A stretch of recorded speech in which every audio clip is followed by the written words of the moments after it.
I actually have beef because I'm like Oh, super for the love. with WizKids. Okay. So they do all of the miniatures for all of Dungeons and Dragons and Pathfinder, right? But they've got like this new set for D&D 5th Ed, right? With the Monster Menagerie 1, 2, and 3 Yeah. and all of Oh, that, yeah, right? yeah, So sure. so you're with me on this. Oh, yeah. There is one Tabaxi, there is one Kenku, and there is one Goliath. Just get creative with some green stuff and put it on there and paint it But yourself. not everybody can do that, and what they should... I'm coming in. Okay. I'm sitting Hi, down. Terry. What are you talking about? He's losing his crap about something stupid again. About Tabaxi and Kenku. About WizKids not giving us the appropriate minis that we need to be able to play. They can only make so many molds before you have to break them down and make new ones. I'm already frustrated by this nerd conversation, and I want to move on to something else already. So we can revisit Tabaxi and Kenku minis, but we were talking about combat today. All right. So Okay. combat's what we're going to talk about. Okay. Because everybody reaches out to, I think probably all of us now, on different social media platforms, Instagram being our main one, talking about combat and how to make it more fun. Should we do the intro music before you keep going on with an intro? Okay. Okay, let's do the intro music.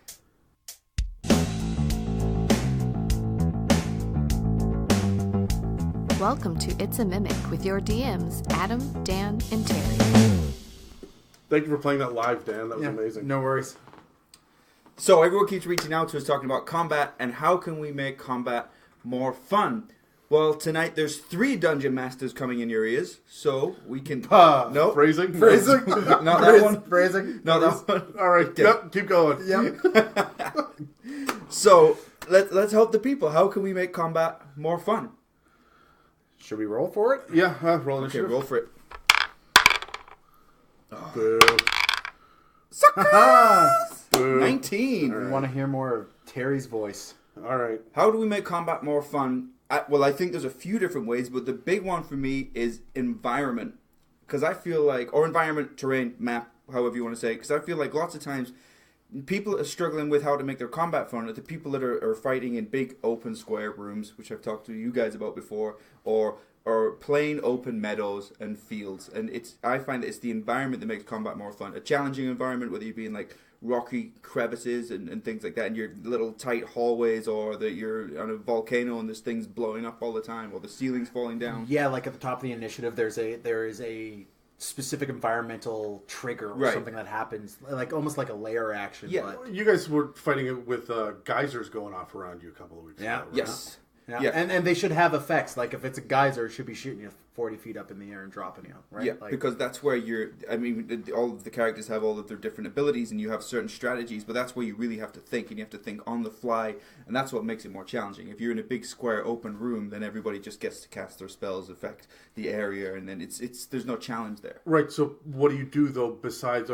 big, small, square corridor? What are your other options? I think that, and this might sound like a very simple answer, but I think it's one that people aren't doing, is look at what you see around you. We're fortunate enough to live in British Columbia, where we're surrounded by ocean, mountains, wide open fields, forests, and so we can kind of see these different environments around us. But I think you just have to not be afraid to just use what you see around you, and that'll make it more interesting. No. Well, and look at the battle map as well. Like if you are planning an encounter and say you're in a old keep in a long hallway, well, throw things in there that fit the theme of that area to be an environmental hazard. Like have some ballista in a hallway and start making shish kebabs out of your players. Like do stuff like that. One of the other keep things interesting. that we also don't think about when it comes to environment, and that I always try to do as a DM, is think 3D. Because we always look at a battle map, and the battle map is two-dimensional, and you see distances. But, man, you put your spellcaster up on a platform that they can't get to, what are they going to do, right? So there's always a ledge or arrow slits on the other side of the door that they can see through. Picture your walls, right? You can fight in a corridor, or you can fight on a narrow bridge. It's essentially the same battle map, but one of them's got bigger consequences, right? Oh yeah. Yeah, absolutely. And then when it comes to your enemies, the monsters, essentially, most of the time having home field advantage in that the environment that you're in is going to be their home. So when we fought a lot of shambling mounds recently, and they were coming up in and out of the water, and it was like whack-a-mole, lethal style, that makes it more challenging as well, because you're in their house. So it can't. Why would they just be in a big open room? They wouldn't be. And it doesn't even have to be that like shambling mounds in a swamp. It doesn't have to be more a natural thing. Like if you're fighting a bunch of kobolds in a keep, well, they're going to activate traps on you while you're fighting them, right? Like, so you'll be fighting them in the hallway, and all of a sudden the ceiling will collapse because they pulled something. Like, really engage your party with the environment that you're doing.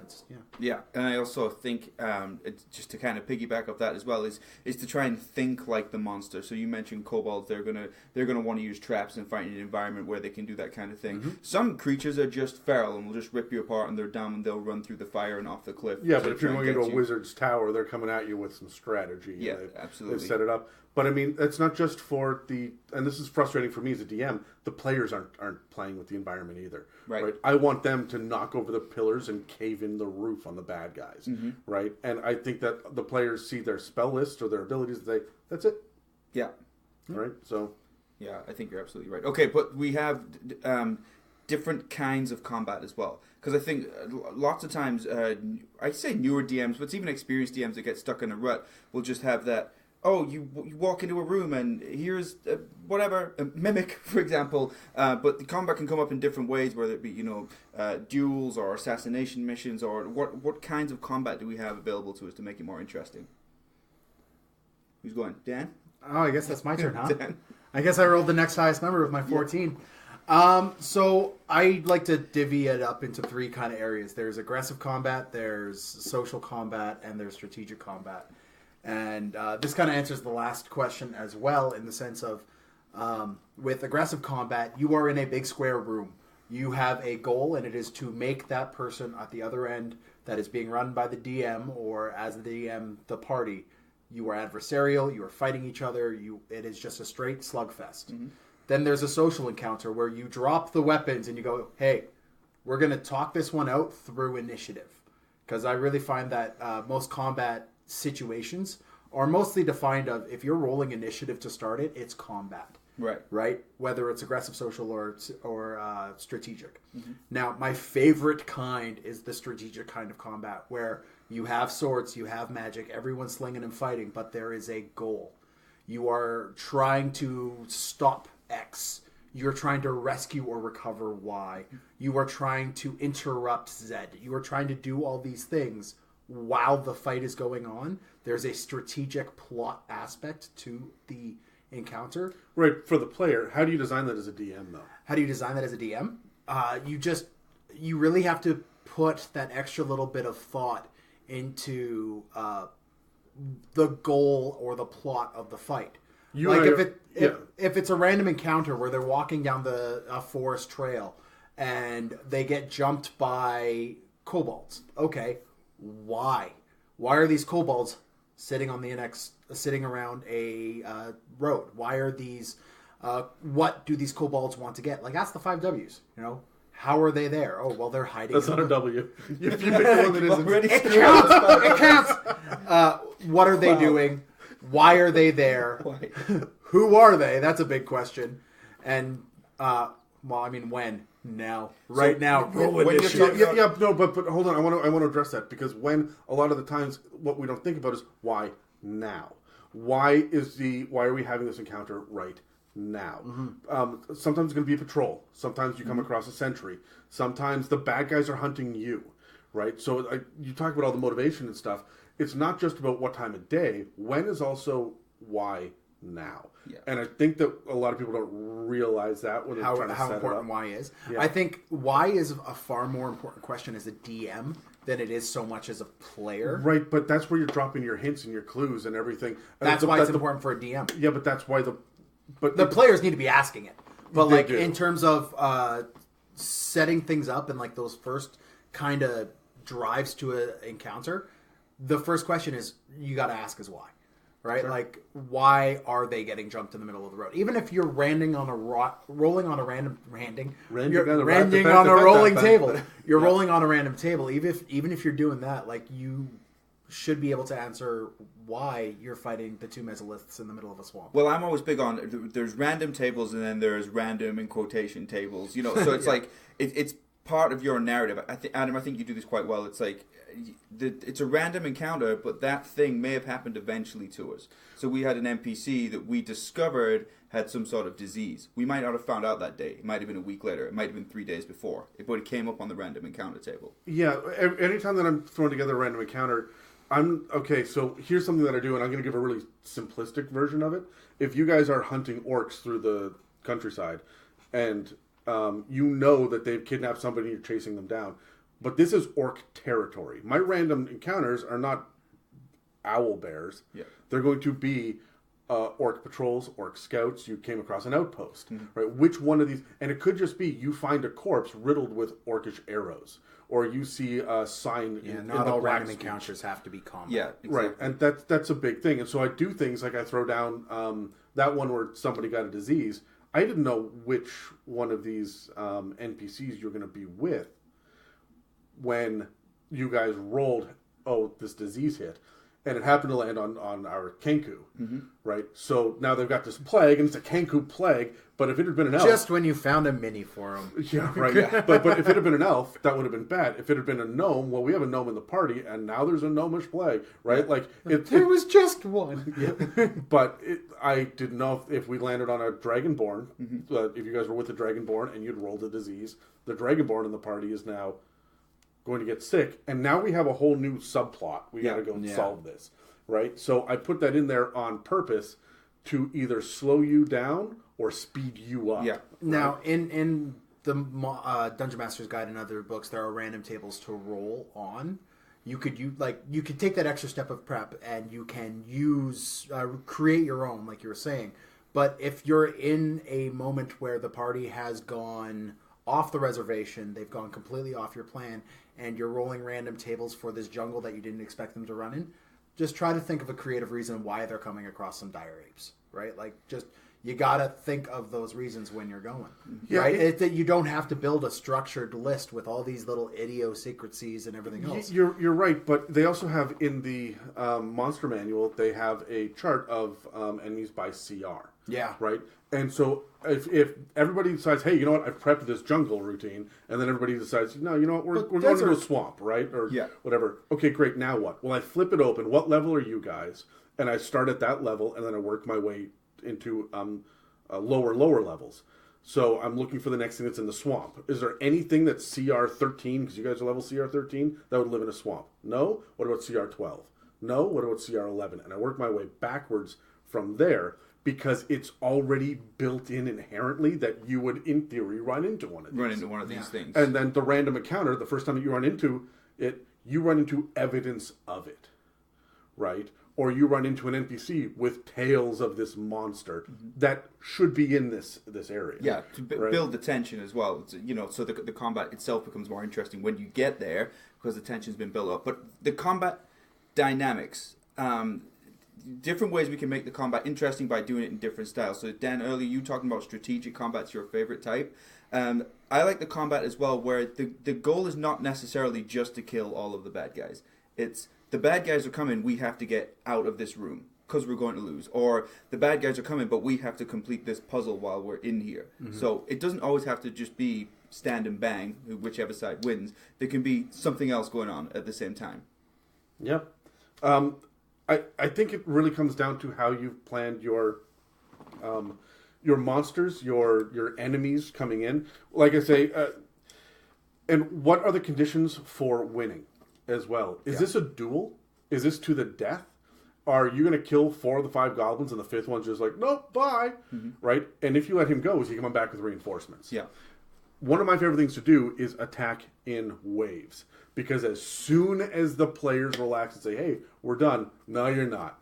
You blew your big spell, and now the bigger guy is coming because you didn't sneak your way in here. Everybody knows that, sure, they rang that bell, and you guys killed the guy, but he rang that bell. Yeah, that's right? escalation as well. Yeah. Because we're talking about how to make combat more fun, because one of the biggest things you hear is, okay, the combat started, here's the big bad, couple of minions, and then we went for a few rounds, and now we're just chipping away at hit points, and it de-escalates. So that escalation you're talking about, whether it be waves, or even the monster changes form into his final form or whatever to make it more interesting, something needs to change as you're going through the combat. And a lot of the times it can be environmental. We keep talking, like with the geysers, right? Yeah. Like that was just, even when you were done, the geysers are still going Yeah. off, right? Yeah. Get out of here. It could also be a goal. It could be a plot point. Like, yeah, you've been dragging this fight out for 10 rounds, but Now he's completed the ritual, and you really need to stop the blank from coming through the portal. Yeah, or that volcano is going to blow Yeah. in 1 minute. And you need to get out of there, so, Yeah.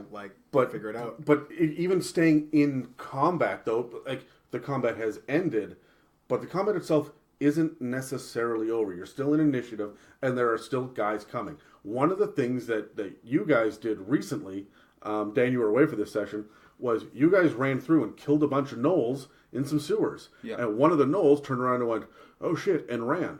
And then grabbed reinforcements. So we ended on a cliffhanger with you guys trapped in a dead end. And I blew a 9th level scroll to save you. But there were, 40 gnolls outside the door Yeah. with like dire hyenas. There was no way you were getting out of that by conventional means. 42, I think. Yeah. Adam sent me a message halfway through the week that week and went, so you're not allowed to miss any more sessions Yeah. because a gnoll got away and you're their ranger. And I'm like, oh, okay. I think my plan was like burning hands or something. I was like, we're going to open this door and I'm going to cast burning hands. Eat this 15-foot code. Yay. But yeah, you have to have kind of a different objective that is always moving. It is always consistently shifting. And one of the things, I don't know, where do you guys get your inspiration for shifting objectives? Inspiration for shifting objectives? I make it up as I go along. Yeah, I'm not surprised. Um, Captain, I don't prep. Yeah, it's the Captain I don't prep. I have a game tomorrow that is a large boss battle, hopefully, depending on what happens. And I think I've done maybe 4 minutes of total. We're going to have, I think, Thoughts? multiple podcasts on your... I think Adam and I agree that your technique for DMing madness. just gives me anxiety. Madness. It's madness. The people don't deserve it. Do you mean shifting objectives as for your story arc or within that one? battle? Within the combat, all right? So you've rolled initiative. Everyone is getting in it now, and they're like face to face with the enemy. People are dropping left and right. Yeah. Blood is being spilled. But you're in round 6. Yeah. And you have been hacking and slashing for the last 6 rounds. Yeah. What's going to make round 7 different? You have to understand that the objectives are changing on both sides. Yeah. So, okay, what's our objective right now? We're trying to steal the magic MacGuffin. That person's trying to protect it. Okay, they're dying. Now they're trying to escape. Okay, so now we're chasing them. But now their allies have come back. They've turned around. Now they're attacking us. Now we're trying to escape. So I think that when you understand that the objectives are changing on both sides, it will naturally flow and you will have more tension. You'll have that escalation naturally and it will make it more fun, which is the goal. All right. There's also the little ass. Sorry to interrupt you. Haha, I win.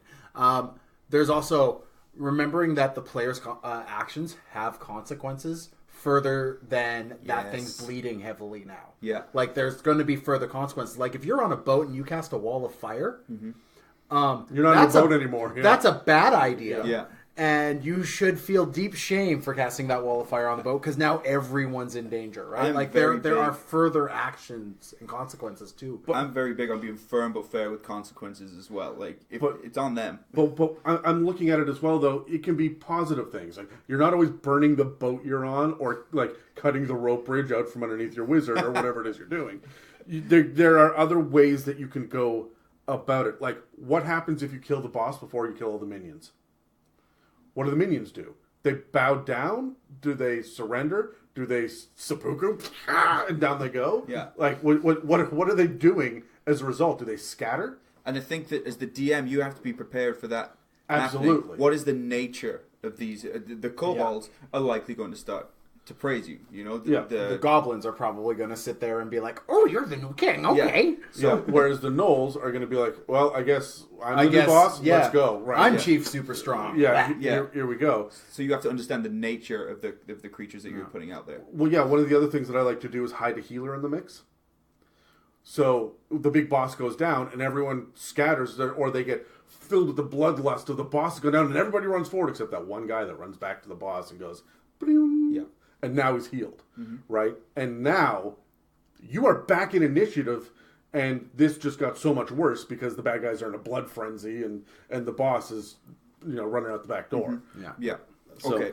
Or you end up with a squad of 20 goblins and you're trying to figure out how to, Exactly. escape the dead island with 20 goblins. Well, let's tie all this up in a neat package with all of those buzzwords we just said. So, how do we make combat more fun? I said environment. We talked about that a little bit.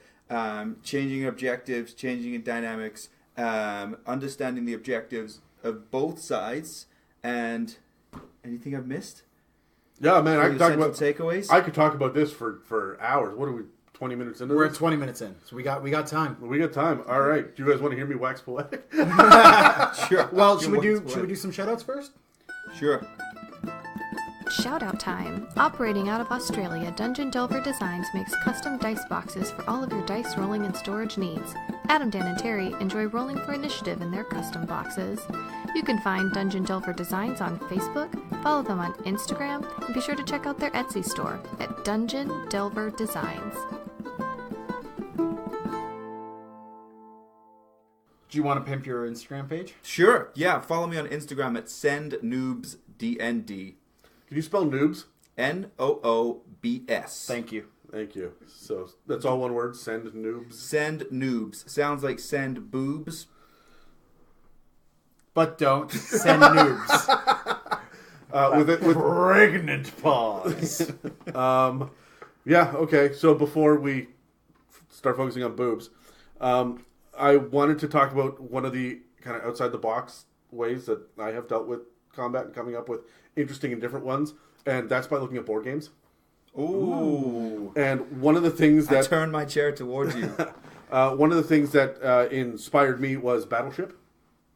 I grabbed that for a session. You guys will probably remember. You remember evacuating the castle? And there was a great big map. It was a grid, and there were different buildings with different objectives. Castle in them. Yim. Yep. Yeah. And you guys had evacuated it. I sat there and I looked at this giant grid of the battleship saying, we don't know where the ships are. We don't know where the population is, but we got to go in, and we don't even know how many shots it's going to take to do this. Yeah. How can I turn that into a D&D map? So it stopped, that encounter stopped being about traditional combat, and it started to be about social encounters and using abilities to evacuate a town, but then there were cultists hiding in there as well. Right. So we would drop into combat every once in a while.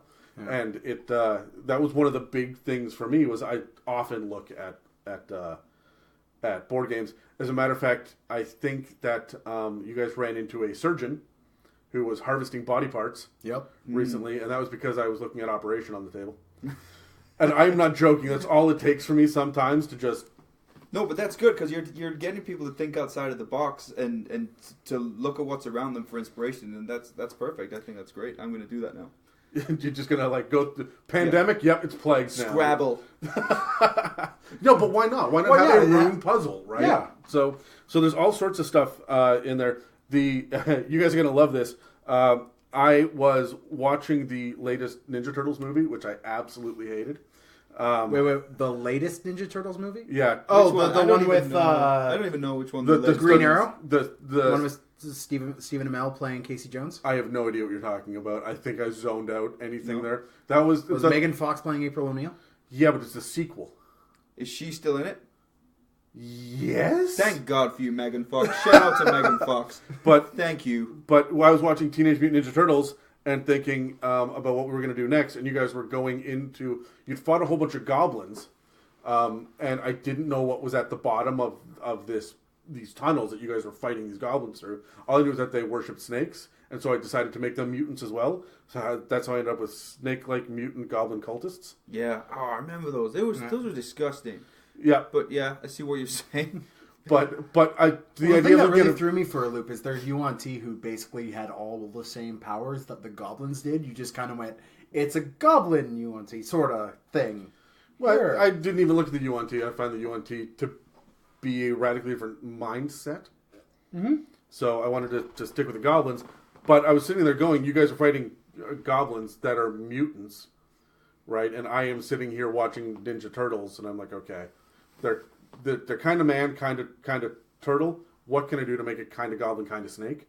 Yep. And the body horror got real. Mm-hmm. Yeah, it did. Oh man, yeah.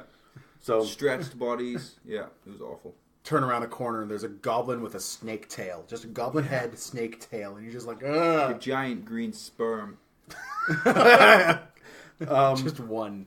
Yep, and the other one, you guys should remember the whack-a-mole session that you had where there were actually you weren't there for that, Terry. No? Your character was. You were unconscious. You were getting dragged away by cultists into a. I know. I can't even remember where I was myself. Oh, this is the cultists in Castle Yim.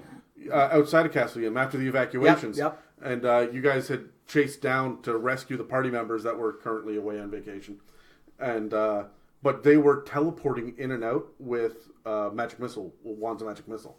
So they weren't blowing spell slots; they just had tons and tons of magic missile. Yeah. And they would pop in and go bam, bam, bam, and pop out again. Oh, that would be so so it was frustrating. whack-a-mole for the entire session. And it was like Dragonborn Paladin with just a pool of hit points is just getting knocked down slowly. Yeah, the barbarian couldn't rage because all of a sudden the bad guy's gone. Right. The ranger's hunter's mark is like, oh, now he's in the house somewhere that way, but I can't get to him. Yeah. Right. So it was a totally different combat experience because I wanted to play whack-a-mole. No. So there are different ways to grab your inspiration. And if you will allow yourself to think outside the box away from just initiative and... Well, not even just initiative. Like, think outside the box with your characters as well and your monsters that you're putting your players up against. Like, just because, say, like, Misty Step is a level 1 spell. Is it level 1? 2. Level 2? Level 2 spell. Just because it's a spell and requires spell slots doesn't mean your guys can't do it every turn.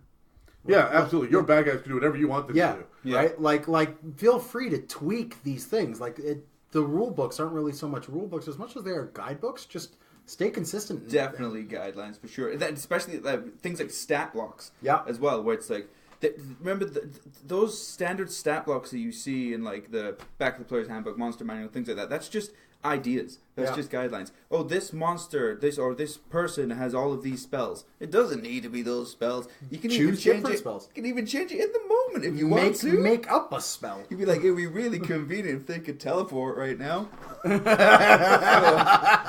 Again, that's not how I do it, but that is a perfectly valid way of doing it. My favorite thing is to add resistances onto monsters that shouldn't have it, and frustrate your local wizard.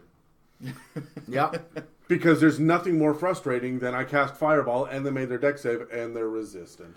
Well, that's also, if you have a party of veteran players, mixing up your traditional monsters in little ways, like adding little resistances or Yes. mixing up their spell slots, is a really good way to either re-engage them. Because I like playing with new players typically, because new players, they are engaged, they haven't checked out. Oh, they have that sense of wonder. They still don't- have that sense of wonder. When you describe the monster to them, they don't automatically know what it is. They're like, Exactly. what is this? What's the floating eyeball with Yeah. things coming out of it? But I think you're saying as well is you're not adding things or taking things away just for the goal of pissing people off. It's what you're saying, Yeah, Dan, which is to It's reinstill that re-engage wonder. and pull people back into the combat. Put down your smartphone and fight the floating eyeball. Yeah. Okay? Yes, it has teeth as well. That makes sense. Don't worry about it. This is a land of dragons. Yeah, but when you end up with these veteran players that have gone through the entire monster manual 3 times over, right, you have to throw some sort of variation at it.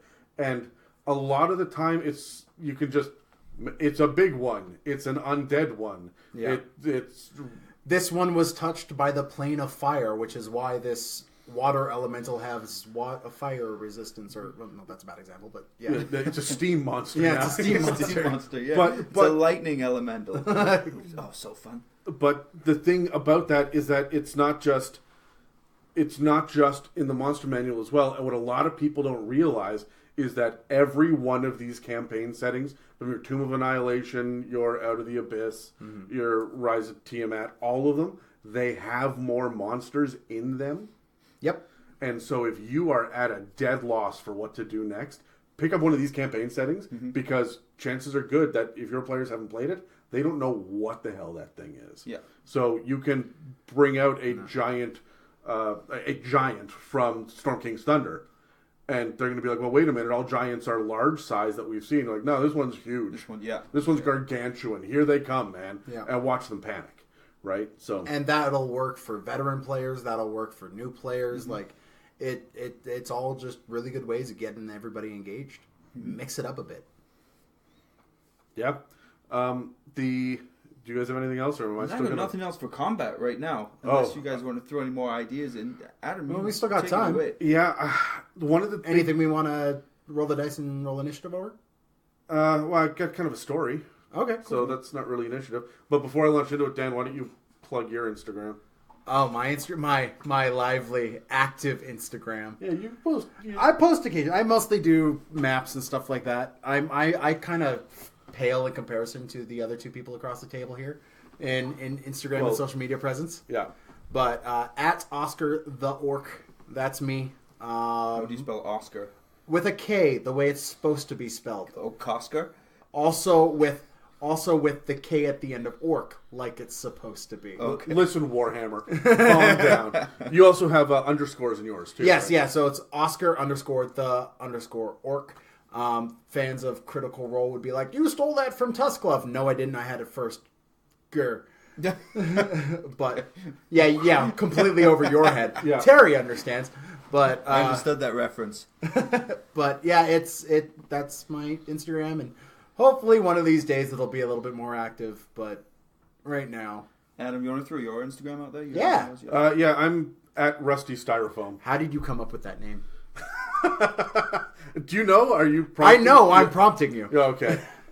Way to ruin the magic. So it's at Rusty Styrofoam, and it's because when I was doing, I was throwing together a social media account, and I freaking hate social media. I'm bad at it, and I don't like it. You're And so, actually very good at social media. You really are. well, no, I just ramble. So And win giveaways. and win giveaways.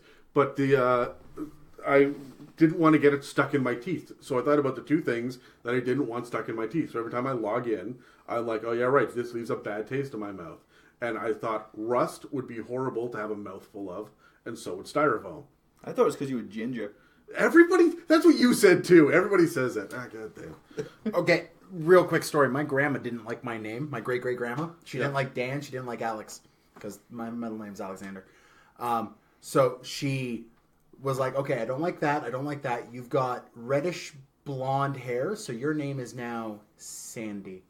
And she just chose to call me Sandy when I was growing up. Sanford. All right. Yeah. I'm And my my call you great Sanford from now on. you're not allowed. That's my great grandma's thing, and she is hanging out Sanford with should be your Jesus next now, D&D so. character. Sanford would be a... Sanford sounds like a human fighter. Sanford would be a human artificer, I think. Whoa. Say that word again, please. Artificer? We just got British up in here. Say that once more time. Artificer. Artificer? Artificer? Artificer. Why are you saying it with D's? Because it's artificial? Artificer? No, it's Sorry, artificer. It's artificer. I've also heard artificer, and that always makes me twitch as well. But anyway, story time with Adam. Hey. It was long before you knew Dan. We were playing in Barovia, in Ravenloft, in the Curse of Strahd campaign. And one of the most fun combats that we had, you allowed us for sessions ahead of time to plan a siege of the castle. Now, for those that are listening, no spoiler warning on this because... Oh, you're talking about my combat. I thought you were Yeah. talking about one that Dan No. ran. I was all like, I never ran Strahd with you. What No, are you talking no, about? no. It was long before you met Dan, and it was one of the best combats ever. And So what he's trying to say is I ruined combats. You ruined... Yeah. Your 25 years of D&D experience have amounted to nothing. so, Yay. but you let us plan this siege, which is not anywhere in the campaign No. module. We went totally off the rails on Our this. Curse of Strahd was more... It was in Barovia, and there was a vampire. Yeah, That's about it. it was one part romance. Shout out to Jess again. Yeah. And it was 5 parts wargaming. Yeah.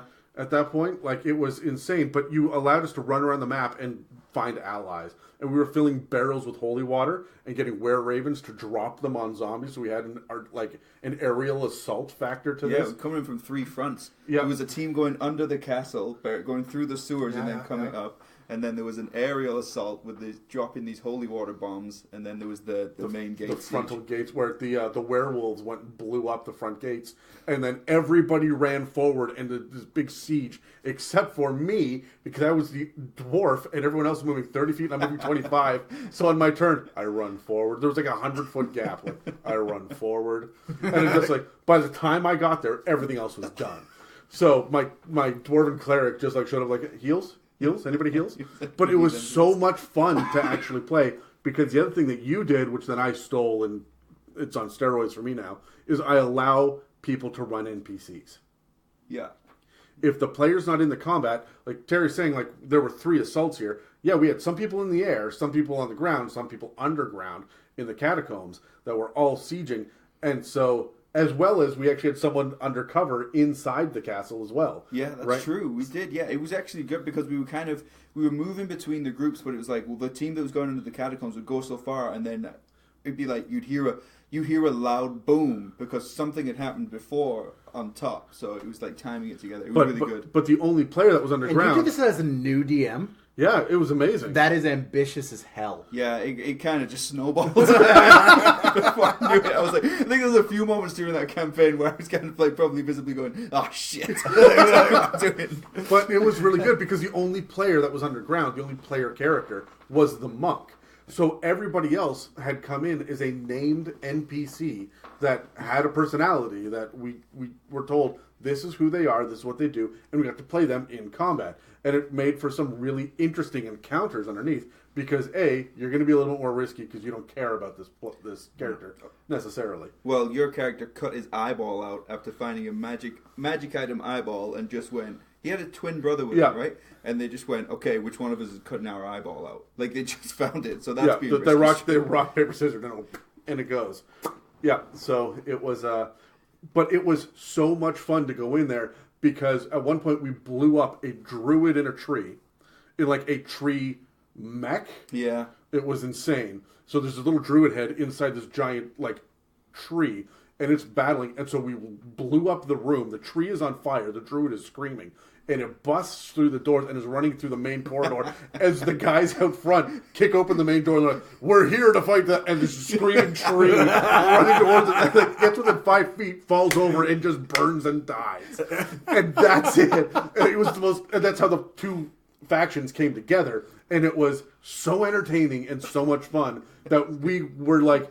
Consistently being dragged into the next thing. Every time we hit this moment of the climax of the battle, pause, go to the next thing. Yeah, and I was kind of throwing that, almost that one-shot mentality at it, which was we just go balls to the wall on one thing, and then it was like that would come to a natural pause, like I said, and I was like, okay, we got to move over here, because we knew that this whole team was on the outside of the castle, but the screaming German druid was running through the hallway, so I was like, you guys got to stop, we got to go over here for a minute. But it was cool, too, because we were hunting down, and this is the other thing that I wanted to bring up really quickly, is we were hunting down the different levels of bad guy. Not only were there zombies, which is, I mean, whatever. We were level 6, 7, 8, somewhere around there. Yeah, around about there, yeah. And the zombies are nothing. You put a horde of them out, they're still kind of scary. Yeah. But we also had an army with us, right? So there's all these minions, but then there was also... he had, there's Strahd, who's the boss, but he also had lieutenants. Mm-hmm. And every time we ran across a lieutenant, it's, okay, we got to murder this guy right now before he goes and gets Strahd. And we ended up clearing the whole castle until it was Strahd and 2 lieutenants and a handful of minions trapped in a tower. And we are chasing them up and down the tower. We have, like, our aerial unit is on top of the tower, waiting for them to come out. They won't go out because they don't want to fight the aerial ones, so they're fighting their way down the tower as we're fighting our way up. It was madness. It was insanity, but there was so much going on at any given time. That was the peak of Terry's panic. When all 3 of the groups came together, and I was like, because, you know, like, sometimes your plan has to change, and I was like, this was not supposed to happen in this tower. Strahd was supposed to get onto the roof, and then there was going to be a rooftop battle, rain, lightning, all that sort of stuff, but these guys trapped him in this tower, and I was like, oh, shit. This is how it happens. Yeah. Right, but being flexible is one of the big keys, and having all of the different levels of enemy, because you have your mob enemies, your kobolds. That's a very different battle from an owlbear, right? You got your brutes, you got your mobs. 4th edition really had it kind of broken down. Yeah. Well, they had the minions, right? Yeah, and I love minions, and I love using minions in 5th edition. You guys run into them all the time. You just don't know it. If it's a 1-hit kill, it was a minion at a 1 hit point, right? So even if the monster has 30 hit points in the monster manual, you guys are level 13. I want you to 1-hit kill this, move on to the next thing. If you're getting bogged down by an orc at level 13, I'm just dragging combat out at this point. Yeah. Right? So you and kill that's the not minion. Interesting. No, and that's not fun. right? And so that's what we're talking about here is the different levels. And there are different kinds of enemies. It's not just like how tough they are. Are they ranged? Are they magical? Are they intelligent? Right? You can get into, like, I love that there's lair actions for all these things in the monster manual, but I like it better when the lair actions are for intelligent creatures. I want the lair action for the beholder. I don't care about a lair action for, I can't come up with one on the top of my head, but like if the Tarrasque had a lair action, I don't care. There's nothing to that, right? So, Oh, the Tarrasque could have some cool air actions. yeah, but there's nothing to it. There's no intelligence behind it. When the beholder pops his eye stalks out of the wall and looks at you, he knows you're there now, right? Yeah. So, I don't know. I think it's good to vary the enemy type, the resistant type, and every combat should have a mixture of lieutenants, captains, privates, and occasionally a general. But I mean, it's dangerous throwing your generals into every single combat, or you're going to die. Yeah. But if you make them intelligent enough, they're going to get surprise rounds. There's no surprise round in 5th Ed, but there is the surprised condition that you can get. Yeah. Right. So you can do ambushes. You can throw the healer to drag the boss away, like I said earlier. You can have everyone but the boss die, and now you're taking the boss captive. That's the other thing, actually, that we never talk about, and we don't even do it in our campaign that much. Taking captives. Right. Right. I think I used to Yeah. argue for that, and it just wasn't happening with our group. So I was like, Well, all right, the thing well, is, like- you took a captive once, and then one of the other players came over and executed him directly, like, in front of you. I believe you caught the blade and then got your hand sliced open. Mm-hmm. And then, like, fine, you know what, kill him. I'm not taking more damage for this. yeah, But you guys have straight up murdered captives more times than I can count. Yeah. Dan just kicked 3 innocent girls into the freaking hole. Oh, yeah. Wow. What? The fact that they were clones and husks and soulless and Innocent. Yeah, soulless. They were clones of the evil dark priestess. Anyways. We all have our own narrative. Not gonna hang this over me. And I left one alive just in case we could find, Duke's soul. Okay. Okay, so I feel like we're coming to a natural end on the different things we can do here. So I guess the last question I would put out would be, if you have one sentence to summarize everything on how you make combat more fun, how would you do it? Do we want to roll for this? Sure. Sure. I botched. Well, okay, I'm not going last. My sentence is going to be a run-on sentence, and you guys have to sit here for the next 4 minutes listening to me. How's that different from the previous 20? There's a lot of commas. There's going to be a lot of commas and semicolons in this sentence. Yeah. Variety is the spice of life, right? I guess if in one sentence, never do the same thing twice. Mm-hmm. Yeah. It can be similar, but don't do it twice. Yeah. For me, it would be have a reason. Like, have a reason for your party to be in that fight. Have a reason, have some sort of plot device that they could use to further the fight, to keep the fight interesting. Whether it's some MacGuffin that they gotta get, or some damsel they gotta save, or some creature they have to slay. Like, have a reason for the fight, and have the players invested in that. Right. My last one would be, at the end of every round, DMs, ask yourself what is changing with the combat dynamic. And if you keep something changing every round, the combat will stay interesting. Yeah. Can I go back to ranting about minis now? Yeah. Okay. Oh, God. So, look, if they Okay, build no. a tabaxi that is going to be... It's a Mimic good- podcast. We're out. If it's going to be good for rangers... Thank you for listening to It's a Mimic. Check us out online at itsamimic.com or on Facebook, Instagram, and Twitter. Have questions you would like answered by the guys on the show? Send them an email to itsamimic@gmail.com. Tune in every Tuesday for more.